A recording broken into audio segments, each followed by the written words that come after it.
Hello viewers. आज मैं Bihar board class 10 English के पोइट्री सेक्शन से दूसरी कविता लेकर आया हूँ, जिसका टाइटल है ओड ऑन सॉलिट्यूड।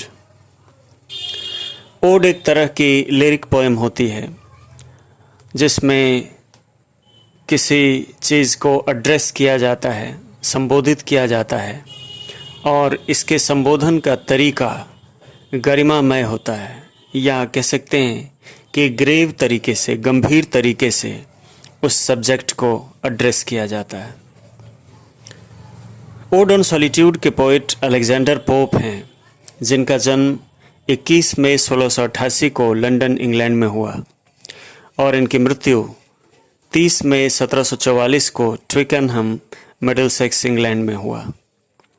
इनकी कुछ प्रमुख रचनाएं हैं Essay on Criticism, Essay on Man, The Rape of the Lock, The Dunciad आदि आदि। आइए हम लोग ओड ऑन सॉलिट्यूड को लाइन बाय लाइन इंटरप्रेट करें। कवि कहते हैं, happy the man whose wish and care a few paternal acres bound, यानी वह मनुष्य सुखी है जिसकी इच्छा और चिंता चंद एकड़ पैतृक जमीन तक सीमित हो।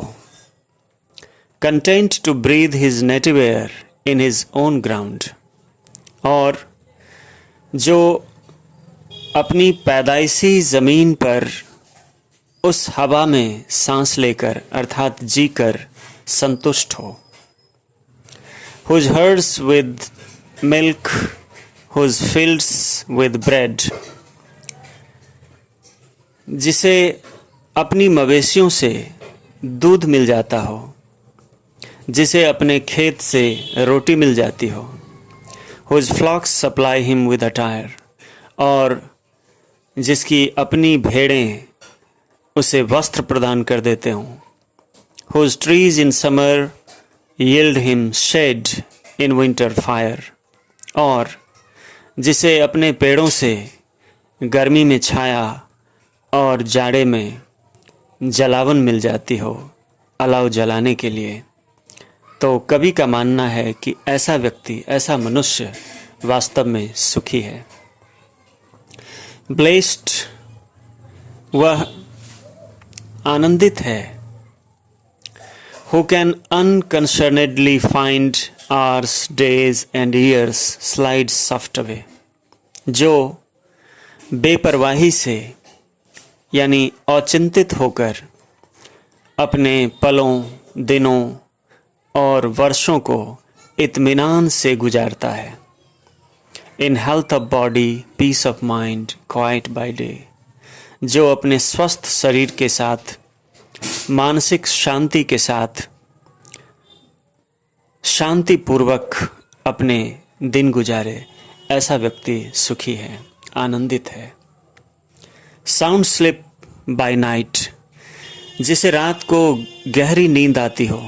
Study and ease together mixed, जिसके जीवन में उद्यम और आराम दोनों मिले हुए हों। स्वीट रिक्रिएशन, और ये दोनों मिलकर उद्यम और आराम, या दूसरे अर्थ में हम कह सकते हैं अध्ययन और आराम, ये दोनों मिलकर एक मधुर आनंद पैदा करते हों।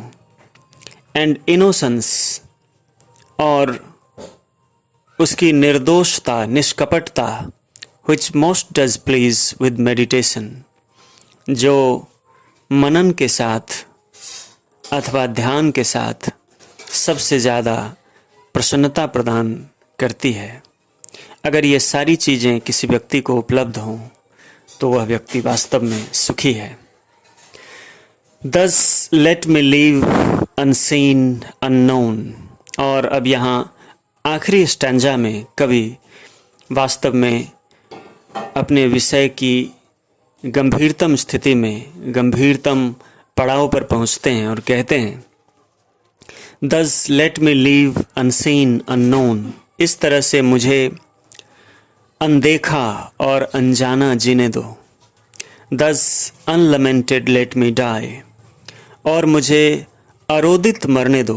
अर्थात कवि यह चाहते हैं कि जब वे मरें तो उनके मरने के बाद कोई रोए नहीं, कोई शोक न मनाए।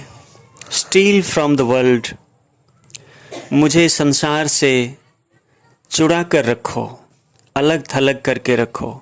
And not a stone tell where I lie, और किसी पत्थर तक को मत बताओ कि मैं कहाँ दफन हूँ। अर्थात कवि यह चाहते हैं कि जहाँ उन्हें दफनाया जाए वहाँ पर कोई कब्र लेख या एपिटाफ न बनाया जाए, वहाँ पर कोई पत्थर न लगवाया जाए, ताकि लोग उस जगह को भी भीड़ भाड़ और शोरगुल में तब्दील न कर दें।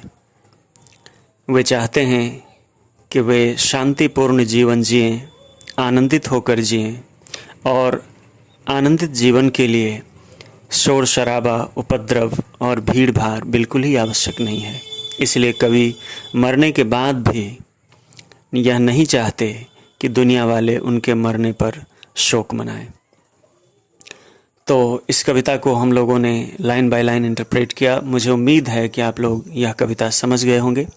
इसी तरह से साहित्यांगन पर आने वाले वीडियोज़ को आप लोग वॉच करें, इन्हें शेयर करें, लाइक करें और इन सब पर अपने कमेंट्स ज़रूर करें।